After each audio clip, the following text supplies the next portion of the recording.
Saudara terkasih dalam nama Tuhan, bertemu kembali dalam pelayanan renungan firman Tuhan.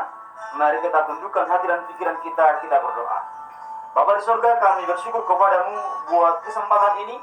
Kami akan merenungkan firman Tuhan. Tolonglah kami tatkala kami baca, merenungkannya dan mampukan kami menjadi pelaku firman Bapa. Berkati seluruh pendengar kami Bapa, dimanapun mereka berada untuk memahami dan melakukan kebenaran-Mu. Dalam Yesus kami berdoa. Haleluya. Amin. Saudaraku, firman Tuhan dari kita pada hari ini sudah kita lampaui pada pasal 12 dan kita sudah masuk pada pasal 13. Kita merenungkan dari ayat 1 ayat yang ke-7, namun saya bacakan bagi kita hanya ayat pertama saja. Firman Tuhan, tiap-tiap orang harus takluk kepada pemerintah yang di atasnya, sebab tidak ada pemerintah yang tidak berasal dari Allah, dan pemerintah-pemerintah yang ada ditetapkan oleh Allah. Yang berbahagia Allah tiap orang yang mendengar dan melakukan firman Tuhan. Saudara yang terkasih dalam nama Tuhan, pernyataan Rasul Paulus pada bagian ini sebenarnya memiliki kaitan kepada apa yang dia katakan kepada Timotius dalam 1 Timotius pasal yang kedua ayat 1 sampai 2, di mana dia katakan kepada Timotius bahwa mereka harus berdoa kepada para raja, kepada para pemerintah, agar mereka mampu melakukan tugasnya dengan baik. Juga Paulus pernah katakan kepada Titus pada pasal 3 ayat 1, tunduklah kepada pemerintah. Bukan hanya Paulus, bahkan juga Petrus pernah menuliskan dalam 1 Petrus pasal 2 ayat 13 sampai 17, tunduklah kepada pemerintah karena Allah. Saudara terkasih dalam nama Tuhan, bahkan para tokoh gereja purba juga mengajarkan hal yang sama, seperti Justinus Martir, Tertullian. Para tokoh-tokoh ini juga mengajarkan, menuliskan surat-surat mereka agar gereja pada waktu itu selalu menundukkan dirinya, mentaati para pemerintah. Apa yang kita ketahui tentang Roma adalah sebuah negara yang sangat besar pada waktu itu. Namun juga kita memahami bahwa pada waktu itu ada kekejaman yang sangat luar biasa pada zaman Kekaisaran Nero. Tetapi walaupun pada masa-masa seperti itu, gereja Tuhan dituntut untuk menjadi taat, dituntut untuk menjadi mengasihi para pemimpin, dituntut untuk berdoa kepada mereka. Mengapa? Karena memang Tuhan menetapkan para pemerintah untuk kebaikan. Bahkan para pemikir-pemikir dunia sekalipun, para filosof sekalipun, salah satunya bahkan Plato mengatakan, pemerintah ada berguna untuk memberikan ketenangan, ketentraman bagi masyarakat. Kedamaian, ketentraman itulah yang harus diciptakan oleh para pemerintah. Saudara terkasih dalam nama Tuhan, ada beberapa hal yang melatar belakangi Paulus mengatakan bagian ini, bahwa mereka harus tunduk kepada para pemerintah. Yang pertama adalah bahwa orang Yahudi dikenal sebagai orang yang sangat fanatik, bahkan dikenal juga sebagai bangsa yang memiliki tingkat nasionalisme yang sangat tinggi, sehingga terkadang sifat nasionalisme ini membuat mereka mengalami kehidupan yang sangat menentang bangsa-bangsa lain, bahkan pemerintah-pemerintah yang ada. Setelah mereka ditinggalkan para pemimpin besar mereka, maka itu Daud, Saul, dan tokoh-tokoh lainnya, maka mereka kembali kepada pemikiran awal mereka bahwa mereka harus dipimpin langsung oleh Tuhan. Maka seolah-olah raja tidak dibutuhkan, seolah-olah pemimpin tidak dibutuhkan lagi pada waktu itu. Pemerintahan tidak perlu. Itulah yang dipikirkan oleh banyak orang pada waktu itu. Sehingga orang-orang Yahudi senantiasa mencoba untuk melakukan pertentangan. Bahkan orang-orang sebangsa atau sesuku mereka sendiri, jika ada yang berpihak kepada Roma pada waktu itu, penagih pajak misalnya, akan mereka anggap sebagai pengkhianat, musuh besar. Sama halnya seperti kisah tentang Sakeus, ketika Yesus bertamu ke rumahnya dan makan di sana, orang akhirnya mengata-ngatai atau sedang berbicara bahwa Yesus salah memasuki rumah seorang pemungut pajak, pemungut cukai.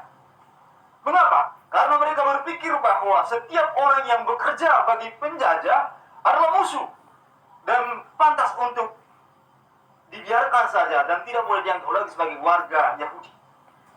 Saudara yang terkasih dalam nama Tuhan, itulah tingkat nasionalisme orang Yahudi. Dan oleh sebab itulah Paulus hendak mengatakan kepada mereka bahwa kita harus tunduk kepada pemerintah, karena sebenarnya Allah menggunakan pemerintah untuk kebaikan umatnya. Kita sebagai anggota-anggota tubuh Kristus, kita sebagai gereja Tuhan, dan bangsa Yahudi pada waktu itu juga sebagai milik Tuhan, orang-orang percaya kepada Tuhan, mereka tidak terlepas dari sebuah pemerintahan. Sama halnya dengan kita di zaman ini, kita tidak mungkin mengisolasi diri, melepaskan diri dari bangsa ini, sehingga kita tidak taat kepada hukum yang berlaku. Kita tidak taat kepada pemerintah yang berlaku. Tidak mungkin kita dapat mengisolasi diri dengan cara yang demikian. Karena jika kita melakukannya, maka gagallah sudah apa yang Tuhan rencanakan bagi kita. Kita tidak dapat menggenapinya, karena Tuhan katakan kita harus menjadi garam dan terang dunia. Kalau kita mengisolasi diri, maka tidak mungkin kita dapat menjadi garam dan terang dunia. Terus dan terkasih dalam nama Tuhan, kita harus menghormati para pemerintah. Kita harus memberikan kesempatan bagi mereka untuk melakukan yang terbaik. Kita harus berdoa agar mereka mampu melakukannya. Itulah yang harus kita lakukan. Ketiadaan pemerintah akan justru mengakibatkan situasi yang lebih fatal. Ketiadaan pemerintah, ketiadaan hukum akan lebih parah daripada ketika ada hukum, bahkan hukum yang zalim sekalipun. Bahkan ketika ada pemerintah yang zalim, itu pun masih lebih baik daripada tidak ada pemerintah sekalian.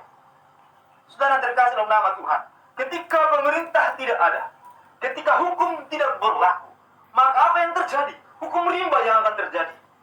Yang besar, yang kuat, itu akan menganiaya yang kecil.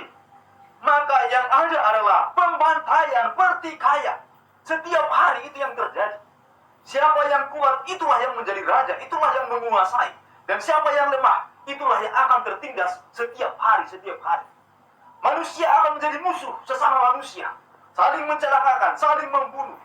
Ketika tidak ada hukum, ketika tidak ada pemerintah. Pemerintah dibutuhkan untuk menenteramkan. Pemerintah dibutuhkan untuk memberikan hukum, keadilan. Dan ketika keadilan itu tidak tercapai, maka tugas kita untuk memperbaikinya dalam doa dan usaha kita sebagai umat Tuhan. Kita tidak dapat menenteramkan pelayanan kita. Kita tidak dapat menenteramkan segala hal tanpa kita membutuhkan pemerintah. Kita tidak dapat menerima dan melakukan apa yang baik tanpa adanya sebuah komitmen untuk bersama. Komitmen kebersamaan. Ada begitu banyak hal fasilitas yang kita nikmati karena komitmen kebersamaan. Komitmen kebersamaan di dalam satu pemerintahan, dalam satu negara. Kita memiliki fasilitas jalan raya, rumah sakit, dan hal-hal yang lain, transportasi, pendidikan, sekolah. Kita memiliki semuanya itu. Tatkala kita memiliki komitmen bersama di dalam satu pemerintahan, di dalam satu negara, kita tidak mungkin mendapatkan semua itu dengan usaha sendiri. Secara individual, tidak mungkin terjadi. Kita tidak akan mungkin dapat membangun jalan untuk kita lalui dengan sendiri saja. Membangun jalan tol sendiri, untuk kita sendiri, tidak mungkin. Yang dapat kita lakukan adalah bahwa kita menghargai, menghormati pemerintah, berdoa untuk mereka, agar mereka menjalankan pemerintah sesuai dengan hukum, dan hukum yang baik, hukum yang memberikan ketentraman, sejahtera, dan sukacita, sehingga kita, masyarakat, dapat menikmati keindahan hidup bersama, saling menghargai satu dengan yang lain, di dalam pemerintahan, di dalam satu bangsa. Bahkan tatkala agama boleh berbeda, pemikiran ide dapat berbeda, tetapi tatkala kita menghormati kebersamaan dan menghormati Tuhan yang memberikan pemerintahan, menghargai apa yang diberikan Tuhan, maka kita pun akan menjalani dengan sukacita. Saudara yang terkasih dalam nama Tuhan, pemerintah Roma pada waktu itu adalah sebuah pemerintahan yang sangat besar, dan itu pun menjadi sebuah berkat bagi pemberitaan Injil.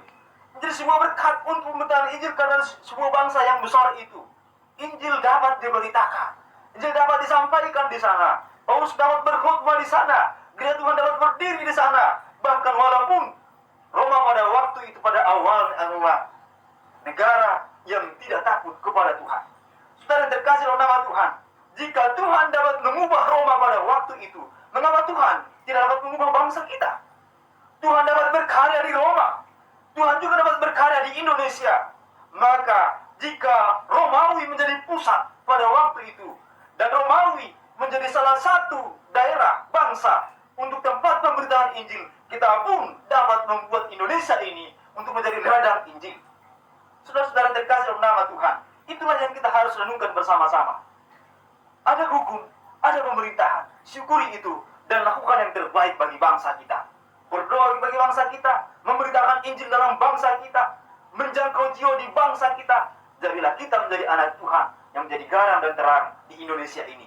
Saudara-saudara terkasih dalam nama Tuhan, saya tidak akan panjang lebarkan lagi untuk kita merenungkan bersama.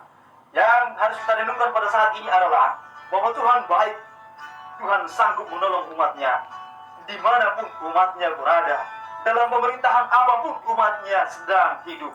Tuhan memberkati kita. Mari kita berdoa. Bapa Surgawi, kami berdoa kepadamu mengucap syukur karena Engkau menempatkan kami di bangsa ini Tuhan, dan Engkau mengajar kami untuk kami menjadi warga negara yang taat, warga negara yang menghormati pemerintah, warga negara yang mengasihi Tuhan dan mengasihi bangsa ini. Dan kami berdoa jadikan kami menjadi garam dan terang bagi bangsa ini, untuk kami dapat menjadi berkat bagi sekeliling kami, bagi bangsa ini ya Tuhan. Berkat seluruh pendengar kami Bapa, tolonglah mereka untuk hidup bagi kebenaran. Dalam nama Tuhan Yesus kami berdoa dan bersyukur. Haleluya. Amin. Saudara terkasih dalam nama Tuhan, di mana Tuhan menempatkan kita? Apakah di dunia sekuler, pekerjaan, bisnis, sekolah, ataupun pemerintahan? Jadilah berkat di sana. Jadilah kita menjadi alat di tangan Tuhan demi kemuliaan bagi namanya. Tuhan Yesus memberkati kita. Haleluya. Amin.